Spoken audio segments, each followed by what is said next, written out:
Hi, my name is Tracy Chauvin. I'm going to be walking you through the case study for EDL 854, Missing Booster Club Funds, when a trusted parent's math doesn't add up. Let's walk through what we know. We know that we're at George Washington Middle School, which has approximately 450 students. It is in the middle of an old residential area outside the large city of Warren. We know that the student population is declining because younger couples are moving to the suburban areas adjacent to the city. And we know that Mr. Stevens is in his 5th year as principal and is well liked by students, parents, and teachers. He works well with parent leadership in the PTA and the Booster Club, which are very active. Working parents and non-working parents frequently volunteer to support school activities. Because he doesn't have an assistant principal to help him with extra duty assignments, such as supervising athletic events, parents attend and assume responsibilities at many athletic events. We also know that many of the parents come in and volunteer regularly, such as reading buddies. And most families work in the local textile mill. In the last 10 years, overall in the community, the SES has declined. And we know that there are 3 sports that you can participate within the district. They are basketball, volleyball, and track. There's also a cheerleading team that has 8 cheerleaders on it, and tryouts are held each spring. We know that the Booster Club president requests the help of 4 parent volunteers to work each athletic event, 2 of which manage concessions, 2 of which collect and monitor gate proceeds. What else do we know? We know that Mrs. Alice Bowman has 3 children. Her daughter Lucy still currently attends George Washington and is active in the cheerleading community. She has earned a spot as an all-star cheerleader, and a trip to New York is a part of that. We know that Mrs. Bowman did her research. She figured out how much it would cost the cheapest way possible for Lucy to attend this New York City trip. It would cost approximately $800. Mrs. Bowman, who's very active at volunteering within the school, either managing concessions or collecting gate proceeds, then went to Mr. Stevens with this request that PTA help assist in funding this New York City trip.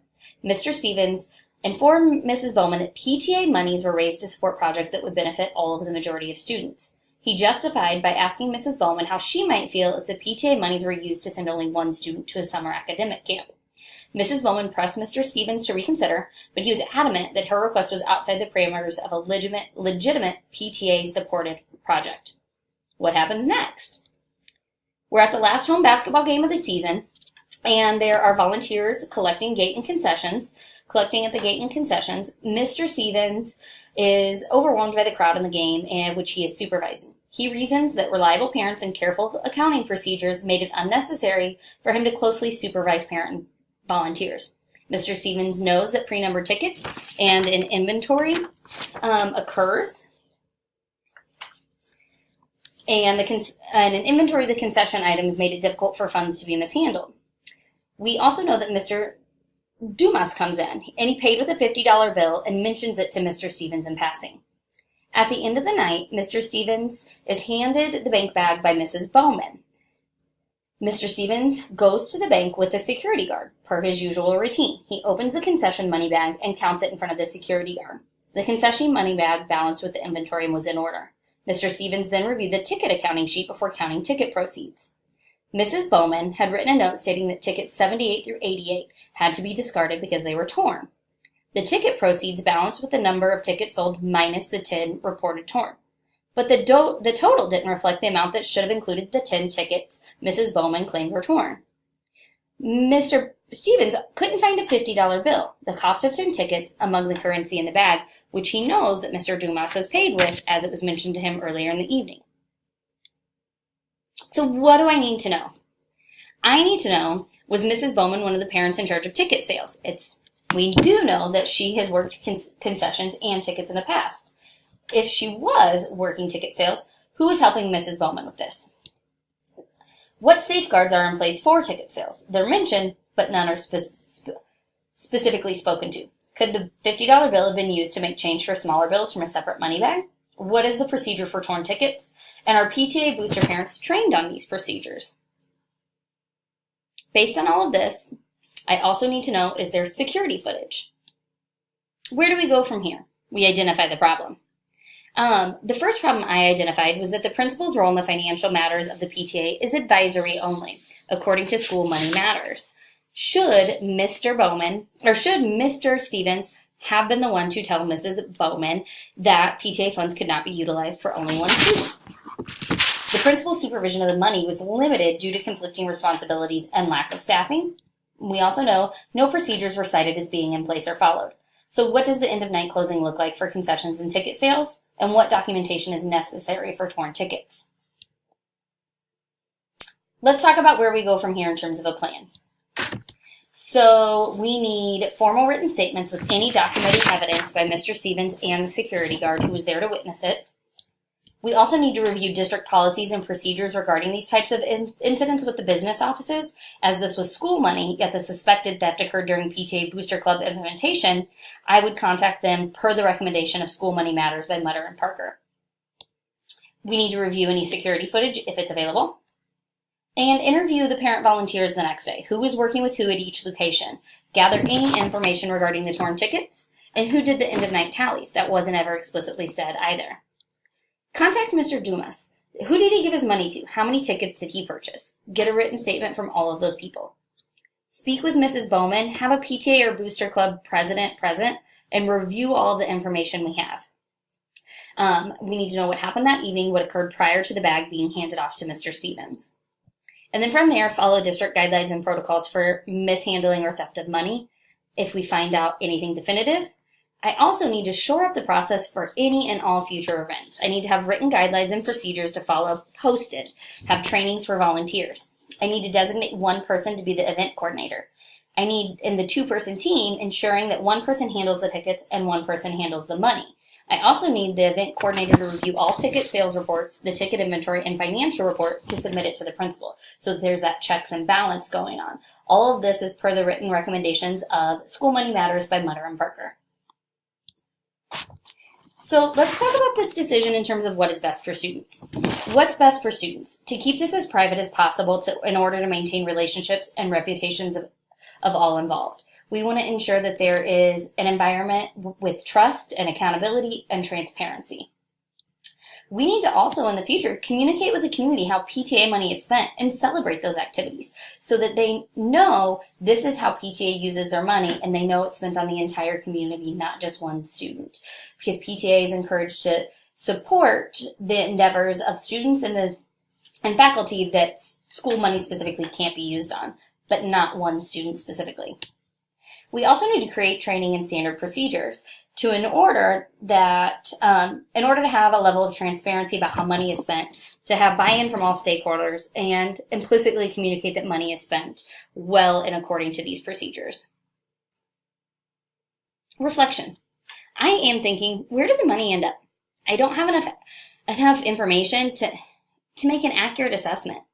Are there district policies already and they're not being implemented? Is this more on Mr. Stevens than I realized? I'm feeling Mr. Stevens has too much on his plate. He is attempting to utilize and leverage assets in the community to do what staff should be doing. Parent volunteers are given too much solo responsibility and too much independence, especially regarding financials. Mr. Stevens should not have been the one to decide how PTA money was used. That's up to PTA. We're an advisor. Valuing the community involvement as a whole. It sounds like they're a very close-knit community. It sounds like they're there for one another. I'm also valuing policies, procedures, and protocols. That way I know what to do, and so does everyone involved. But what am I missing? Where did the money go? If someone has taken the money and it is found out, what are the district's next steps?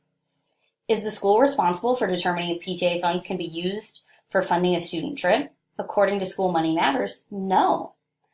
How could Mr. Stevens have partnered to help Lucy Bowman earn her way to NYC? We want to make sure that all students are supported in any endeavor they so choose. How could we have supported Lucy and helped her with this as a community rallying around her? How can we provide more staff supervision at sporting events? How can we make more staff involved and, again, building that buy-in from everyone within that community? Are there district policies already regarding the handling of money and they're not being implemented? That's a good question. Let's look at Standard 8, effective and efficient management. An educational leader promotes the academic success and personal well-being of every student by ensuring effective and efficient management of the school or district to promote student social and academic learning. When looking at this specifically, how do I promote the effective management of the school? I do this as the principal by attending all sporting events, checking in with parents, volunteers, and staff throughout the events. That way I'm ensuring that processes and protocols are being implemented accurately, doing random audits, having the district do random audits. Again, ensuring that all procedures are being done with fidelity. Regularly communicating procedural expectations verbally and via signage. So creating infographics, creating checklists, making sure that I'm talking through answering questions. And sustaining relationships with all stakeholders. So getting the staff involved, getting parents involved, continuing that, but ensuring that no matter what, there are still boundaries in place to make sure that this doesn't happen. Let's talk about the social learning. How do I promote the social learning of every child? Attending also sporting events. Again, supporting student endeavors, wrapping and rallying around Lucy to say, how can the building itself, how can our student population, how can our community support you in making it to NYC if I'm unable to help you with this financially myself as the building leader?